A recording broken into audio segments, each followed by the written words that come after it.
Beginilah kondisi Sungai Cilengsi. Selain airnya berwarna hitam dan berbau, permukaan sungai juga dipenuhi busa yang diduga bekas pembuangan limbah pabrik. Warga mengeluhkan pencemaran lingkungan yang ditimbulkan dari aktivitas produksi pabrik tersebut. Ada kontribusinya dengan lingkungan. Yang sangat saya sayangkan adalah polusi-polusi mereka yang memang terlalu berbahaya untuk lingkungan kita.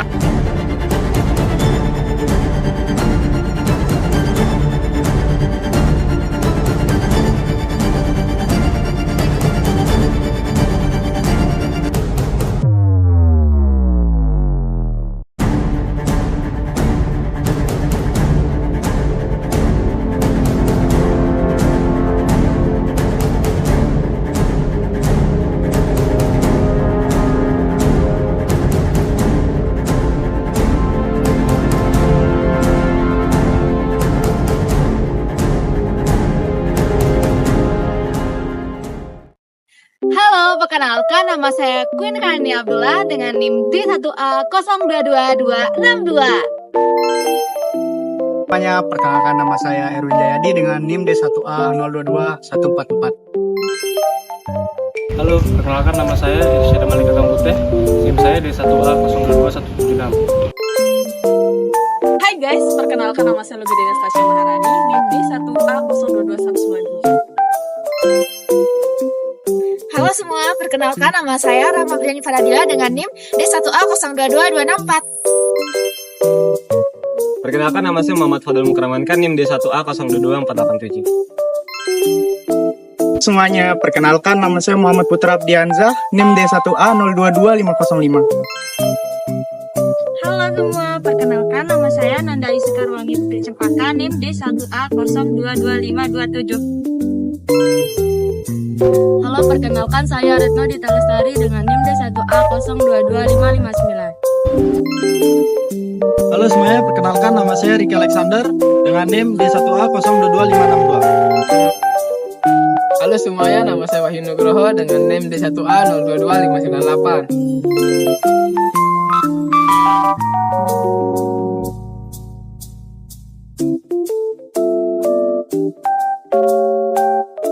Ih, ya ampun. Ini kan aku lagi baca-baca berita ya. Dan berita yang muncul di sini tuh semakin hari perusahaan-perusahaan besar nih semakin seenaknya aja nih buang limbah sembarangan. Padahal ya kalau kita lihat-lihat nih, tingkat pencemaran di dunia itu makin hari makin parah loh. Ditambah lagi sama kasus-kasus kayak gini. Ini kan parah banget. Iya benar Ma, aku pun ngerasa seperti itu ya. Kayak seakan-akan perusahaan itu kayak bersikap acuh-acuh gak sih terhadap lingkungan. Iya, yang dimana dia tuh cuman ini loh kayak mempentingkan keuntungan doang, yang dimana menjaga lingkungan itu dikesampingkan gitu. Iya, aku pun ngeliatnya begitu, kayak seakan-akan perusahaan ini cuma mikir gimana caranya dapetin keuntungan sebesar-besarnya, tapi terhadap lingkungan tuh dia abaikan gitu aja gitu. Padahal menurutku nih Maya, perusahaan tuh perlu nggak sih kayak dia ini bukan hanya tanggung jawab terhadap ekonomi saja mah, bukan aspek ekonomi saja yang dia tanggung jawabkan gitu, tapi lingkungan gitu. Kenapa? Ekonomi dan lingkungan ini saling berkaitan mah. Kan dari operasionalnya itu pastilah dia bakal keluarin limbah gitu mah. Inilah perusahaan gitu mah, untuk bagaimana mengolah limbah tersebut agar tidak mencemarkan lingkungan mah. Tapi memang sih problematikanya ya kenyataannya seperti ini sih mah, kayak ujung-ujungnya masih banyak nih perusahaan nakal yang kayak gini gitu. Tapi menurut kamu ada nggak sih upaya yang bisa dilakuin nih supaya perusahaan-perusahaan tuh nggak cuma mentingin keuntungan yang sebentar gitu untuk ekonominya aja, tapi juga bagaimana sih upaya supaya mereka tuh juga memperhatikan lingkungan gitu? Ada nggak sih upaya yang bisa dilakuin? Gini, aku pernah dengar-dengar ya, bukan dengar sih, malah aku pernah baca gitu mah, bahwasanya perusahaan-perusahaan saat ini gitu mah, dia ini udah menerapkan yang namanya CSR mah. CSR dalam setiap tindakan perusahaannya gitu mah, yang mana ternyata CSR ini adalah langkah mah atau solusi agar perusahaan tidak bukan tidak sih mah, at least dia nih ngurangin dampak terhadap lingkungan gitu mah. Bentar. Tadi CSR. Sebenarnya CSR itu apa sih? Masih asing nih kedengarannya. Nah, kamu mau tahu? Mau dong. Yuk, nonton video kita. Dadah! Halo teman-teman, Perkenalkan, saya Fadel dan Erwin akan membahas mengenai latar belakang dari Corporate Social Responsibility. Jadi teman-teman, mungkin teman-teman pernah membayangkan bagaimana kemudian perusahaan yang bergerak di bidang lingkungan maupun perusahaan semacamnya itu bertanggung jawab atas lingkungan yang ada di dalam perusahaannya. Nah, di sini kita akan menjelaskan mengenai apa itu CSR dan dasar hukumnya. Jadi Corporate Social Responsibility, Erwin, atau pertanggungjawaban sosial dan lingkungan terhadap perusahaan itu mengatur bagaimana kemudian perusahaan yang bergerak di dalam bidang lingkungan ini mengatur dan mengelola terkait kewajiban sosial dan kewajiban lingkungannya. Mungkin Saudara Erwin bisa menambahkan lagi? Oh, jadi kalau yang dijelasin sama Pak Del tuh Corporate Social Responsibility itu bergerak dalam kepedulian terhadap suatu perusahaan terhadap lingkungan, kira-kira begitu, dan kewajibannya terhadap kontribusi apa yang diberikan terhadap lingkungan. Ya. Kalau misalnya secara yuridisnya itu Corporate Social Responsibility itu diatur dalam pasal 1 angka 1 Undang-Undang nomor 40 tahun 2007 tentang perusahaan terbatas. Perseroan terbatas, Sebagai suatu perusahaan yang bergerak di bidang lingkungan itu Corporate Social Responsibility itu akan menjamin suatu perusahaan itu berdampak baik bagi suatu lingkungannya, karena selain untuk mendapatkan finansial yang bagus, tujuan utama dari suatu perusahaan tersebut juga harus melihat dampak baik yang diberikan terhadap lingkungan yang ada di sekitarnya tersebut, kira-kira begitu. Oh, jadi teman-teman, dari apa yang kita sampaikan tadi kita ambil beberapa poin. Yang pertama, CSR ini sendiri mengatur tentang perusahaan itu bagaimana kemudian tidak mengejar semua finansial secara finansial saja, tapi juga harus bertanggung jawab terhadap sosial dan lingkungan. Dan teman-teman, ini juga ini didasari dari konsep 3 bottom point line atau TBL, yaitu people, baru planet, dan yang terakhir baru profit. Jadi people, planet, dan profit. Saat ini semakin banyak perusahaan yang menggabungkan masalah lingkungan ke dalam operasi mereka untuk memaksimalkan produktivitas dan meminimalkan praktik yang berdampak negatif terhadap lingkungan. Inisiatif lingkungan telah diambil pertimbangan oleh perusahaan-perusahaan ini seperti efisiensi dan penghematan energi, pengelolaan limbah dengan memastikan penyortiran dan daur ulang yang tepat, peristiwa berkelanjutan dan sistem manajemen lingkungan. Tanggung jawab penting. Perusahaan peduli dengan tanggung jawab lingkungan karena pemangku kepentingan mereka melakukannya. Faktor lain yang berpengaruh dari perusahaan lingkungan. Keprihatinan adalah peraturan kebijakan pemerintah. Implementasi kebijakan ini difasilitasi oleh subsidi, operator, dan pajak. Negara juga sering dipengaruhi oleh lingkungan. Aktivisme, organisasi non-pemerintah, itulah mengapa optimis kami mengembangkan dan berbagi solusi yang bisa membantu mengurangi beban administrasi membangun dunia yang lebih berkelanjutan. CSR itu tanggung jawab sosial perusahaan, di mana perusahaan mewajibkan untuk memperhatikan lingkungan dalam setiap proses produksinya. Jadi CSR ini adalah komitmen berkelanjutan oleh dunia usaha untuk bertindak etis dan memberikan kontribusi terhadap lingkungan hidup. Jadi CSR ini tuh semacam tanggung jawab sosial gitu ya terhadap lingkungan ya? Iya. Oke. Tapi saya nggak tahu sih urgensinya. Mungkin Tari tahu. Baik, jadi gini loh di urgensi CSR dan dari sudut pandang bagi perusahaan, yang dimana agar perusahaan ini mendapatkan image yang positif dari masyarakat sekitar lingkungan perusahaan dan akan sangat menguntungkan bagi keberlangsungan perusahaan dan juga akan mempermudah bagi perusahaan mendapatkan modal atau kapital dan juga mempermudah bagi perusahaan untuk mendapatkan sumber daya manusia yang berkualitas, sehingga dengan adanya penerapan CSR ini yang baik dapat menjadi salah satu langkah manajemen risiko yang meminimalisir terjadinya sebuah konflik. Nah, kemudian manfaat dari penerapan CSR ini juga yaitu untuk meningkatkan citra perusahaan di mata masyarakat, kemudian mengembangkan kerjasama dengan perusahaan lain dan membedakan perusahaan dengan para kompetitornya, dan juga memperkuat brand perusahaan di mata masyarakat, dan yang terakhir yaitu memberikan inovasi bagi perusahaan tersebut. Oh, Oh, jadi gitu. Terus ada lagi nggak? Ya gitu, mungkin apa yang disampaikan oleh teman saya Wangi lebih lanjut. Nah, menurut saya juga ada lagi di bidang masyarakat. Di bidang masyarakat ini yang tepat sasaran akan memberikan manfaat sangat banyak bagi kehidupan masyarakat, seperti adanya lowongan pekerjaan, perusahaan atau pabrik, adanya beasiswa pendidikan yang sudah disiapkan oleh perusahaan itu. Terus di bidang lingkungan. Di bidang lingkungan ini diharapkan dapat menurunkan tingkat pencemaran lingkungan dengan cara setiap perusahaan melakukan pengolahan kembali yang dihasilkan sehingga segala jenis zat-zat yang berbahaya dilepaskan oleh perusahaan ke alam dalam mengurangi eksploitasi sumber daya alam secara berlebihan. Seperti itu. Oh gitu. Iya, makasih ya.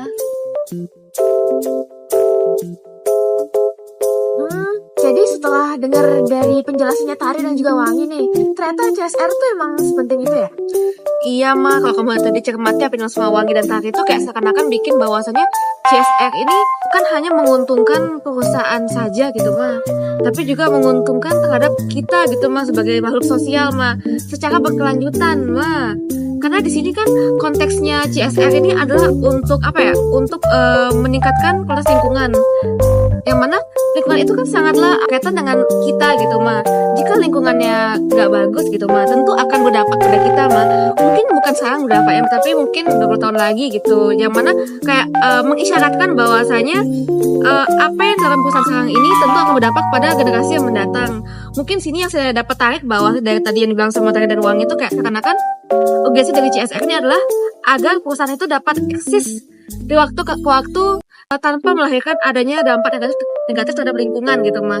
Oh iya, aku juga pernah baca nih salah satu pepatah ada yang bilang care for the environment today for a better life tomorrow. Jadi apa yang kita lakukan terhadap lingkungan sekarang itu akan berdampak nih untuk kelangsungan hidup di masa depan gitu. Jadi kalau kita lakukan hal-hal yang baik terhadap lingkungan juga pasti masa depan juga akan lebih bagus gitu. Bener mah, emang bener-bener ya CSR ini menurutku adalah suatu mekanisme yang sangat mind blowing gitu mah. Iya, dan memang harus diterapkan. Iya betul.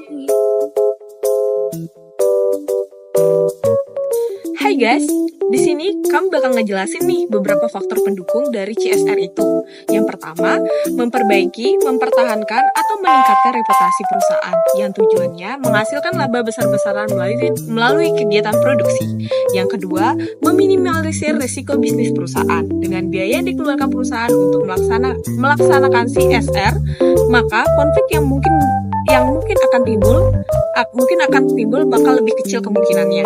Yang ketiga, memperluas kesempatan untuk pemasaran produksi yang dihasilkan. Dapat menjadi ajang promosi perusahaan, mengenalkan keunggulan dari produk itu sendiri, dan menjaring konsumen dan menambah target dari marketing itu sendiri. Selanjutnya ada nomor 4, yaitu memperbaiki hubungan dengan pemerintah. Perusahaan yang telah menjalankan CSR atau Corporate Social Responsibility membantu meringankan beban pemerintah dalam pembangunan dan pemberdayaan masyarakat. Pihak swasta yang taat pada aturan CSR juga bisa mendapatkan kemudahan dalam pengurusan izin, pajak, dan dokumen administratif lainnya. Selanjutnya yang kelima, meningkatkan motivasi dan produktivitas karyawan. CSR yang ditujukan untuk karyawan dan keluarganya menunjukkan kepedulian dan penghargaan perusahaan atas kerja keras karyawan yang berdampak positif pada motivasi, loyalitas, dan etos kerja mereka. Selanjutnya, yang keenam, memenuhi kriteria sertifikasi atau penghargaan tertentu. Praktik CSR membantu perusahaan memenuhi kriteria untuk sertifikasi dan penghargaan yang meningkatkan reputasi perusahaan di mata pemerintah, stakeholder, pesaing bisnis, dan juga masyarakat. Sekian dari kita, terima kasih. Baik, terima kasih ya guys. Sekian dari beberapa faktor pendukung dari CSR itu sendiri. Terima kasih. Kan banyak banget perusahaan-perusahaan yang masih belum nerapin CSR nih. Nah, kira-kira apa faktor penghambatnya yang belum nerapin tuh? Nah, yang setahu itu dari faktor internalnya ya. Faktor internalnya itu kayak prioritas bisnisnya itu lebih fokus kepada target keuangannya, terus dia tuh lebih fokus sama pertumbuhan bisnisnya. Ya, terus yang kedua tuh ada struktur organisasinya yang hierarki dan juga terfragmentasi. Jadi dia itu menjadi hambatan bagi implementasi CSR yang efektif gitu. Terus yang saya tahu tuh dari budaya perusahaannya. Budaya perusahaannya ini tidak mendukung nilai-nilai CSR, itu juga kurang kesadaran dampak dari lingkungan. Nah, terus yang keempat tuh kurangnya keterlibatan karyawan, di mana karyawannya ini kurang aktif dalam hal ini gitu ya. Nah, terus yang kelima tuh yang saya tahu ya, keterbatasan sumber daya manusia dan keterampilannya yang menjadi hambatan bagi perusahaan dalam mengembangkan dan melaksanakan strategi CSR yang berkelanjutan dan efektif. Nah, itu sih yang saya tahu dari itu Dari semuanya.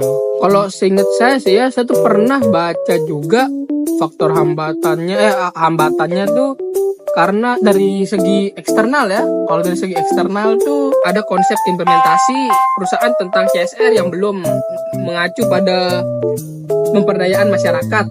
Nah itu jadi kan kayak Indonesia tuh salah satu yang ikut memberikan komitmennya dalam mengintegritaskan MTGS ini sebagai bagian dari program pembangunan nasional dalam upaya menangani penyelesaian terkait dengan isu-isu yang sangat mendasar.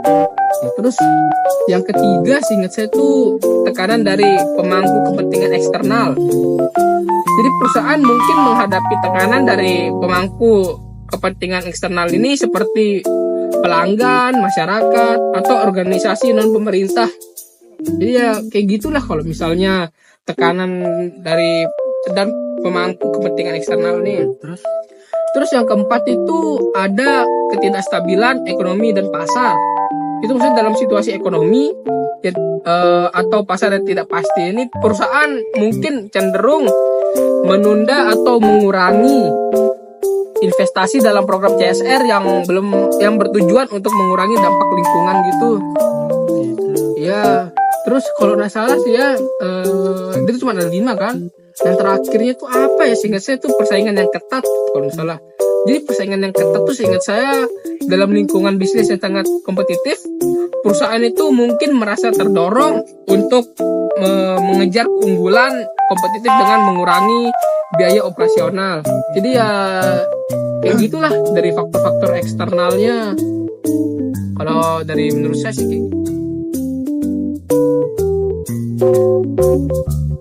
Nah, Ma, aku baca-baca nih, kalau misalkan CSR ini ada hubungannya nih dengan asas hukum lingkungan yang bernama precautionary principle atau asas kehati-hatian. Nah, aku nggak tahu nih, apa sih hubungannya asas ini dengan CSR ini? Kamu tahu nggak? Menarik nih buat dibahas. Jadi gini, biar aku jelasin ya. Jadi asas precautionary principle dan juga CSR ini tuh sebenarnya 2 hal yang berbeda nih, tapi mereka tuh saling terkait dengan satu sama lain. Jadi hubungannya tuh begini. Asas precautionary principle itu diterapkan sama suatu perusahaan. Nah, itu tuh merupakan sebagai bentuk CSR nih dari mereka. Nah, bentuk dari CSR mereka ini tuh bisa untuk mengurangi dan juga melindungi nih dari dampak-dampak negatif di lingkungan. Yang mana mereka ini tuh menerapkan dari asas precautionary principle begitu. Dan ternyata hubungannya seperti itu ya, Ma. Dan sebenarnya lagi, Ma, kalau misalkan ternyata asas ini tuh bentuknya tuh seperti kayak ngurangin limbah gitu ya, Ma.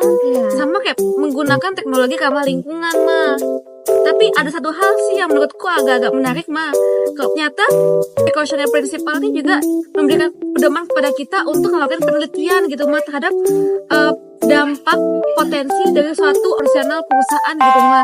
Jadi kayak seakan-akan meskipun kita nih nggak tahu gitu dampak dari suatu perusahaan tersebut, tapi udah dianalisis nih kira-kira apa sih dampaknya gitu, Ma. Nah itu dia tadi, dengan menerapkan atau mengintegrasikan dari asas precautionary principle itu di dalam CSR nih, suatu perusahaan itu dapat menjalankan bisnisnya nih dari waktu ke waktu. Jadi bisnisnya tuh bisa bertahan lama karena apa? Karena menjaga dari menjaga lingkungan gitu. Bagus banget, Ma, asas ini, Ma. Benar-benar ini menurutku benar-benar asas yang sangat kompleks, Ma. Karena dia ini mikirin kayak dampak sebelum dampaknya terjadi gitu, Ma. Iya. Setuju banget, keren banget, Ma ya. Iya, tuh. Ma, pertama, kira-kira ada nggak perusahaan yang dalam CSR-nya tuh nerapin precautionary principle ini yang tadi kamu bilang itu? Ada dong, contohnya itu perusahaan ABC, perusahaan yang menerapkan dari CSR dan juga precautionary principle.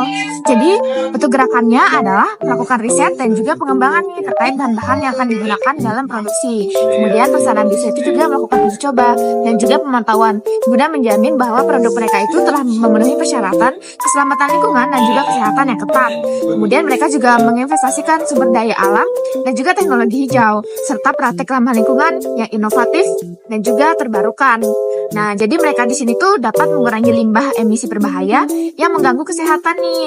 Selain itu, mereka juga rutin memantau perubahan peraturan lingkungan dan juga kesehatan terkait kebijakan pemerintah yang berlaku. Oh gitu ya Maya, ternyata luar biasa banget CSR ini ya. Iya. Jadi perusahaan-perusahaan lain nih sebaiknya mengikuti nih dari perusahaan ABC yang sudah menerapkan dari precautionary principle sebagai wujud dari CSR mereka. Betul banget, aku setuju banget sih. Urgensi CSR dalam bisnis berkelanjutan sangat penting. Praktik CSR bukan hanya tentang mematuhi aturan atau memenuhi tuntutan pasar, tetapi tentang mengadopsi nilai-nilai tanggung jawab sosial dan lingkungan sebagai integral dari strategi bisnis. Dengan melakukan hal ini, perusahaan dapat memastikan keberlanjutan operasional mereka sembari memberikan dampak positif bagi masyarakat dan lingkungan sekitarnya. Dengan suatu bisnis menerapkan CSR dan juga prinsip ramah lingkungan dapat membuat bisnis tersebut dapat eksis dari waktu ke waktu. Dan juga generasi di masa yang akan datang dapat menikmati manfaat dan juga memiliki kesempatan yang sama seperti kita saat ini untuk mengakses dari sumber daya. Maka dengan demikian, mari menjaga lingkungan untuk keberlangsungan hidup yang lebih baik. Terima kasih. Topik kami adalah bisnis berkelanjutan, yang mana mengartikan bahwasanya yang kami perhitungkan dan persoalkan adalah mengenai dampak jangka panjang. Di sini, bisnis dalam penerapannya haruslah dapat eksis dari waktu ke waktu tanpa memberikan dampak yang negatif terhadap lingkungan. Yang berarti bahwasanya bisnis ini haruslah turut berkontribusi terhadap upaya kelestarian lingkungan yang mana dengan aktivitas yang berpedoman pada pedoman ramah lingkungan. Tentu ini menandakan dan memberikan jawaban kepada kita bahwasanya penerapan Corporate Social Responsibility atau CSR ini adalah tepat untuk membangun konteks bisnis berkelanjutan yang memperhitungkan dampak lingkungan hidup. Sekian dari kelompok kami. Wabillahi taufiq wal hidayah. Wassalamualaikum warahmatullahi wabarakatuh.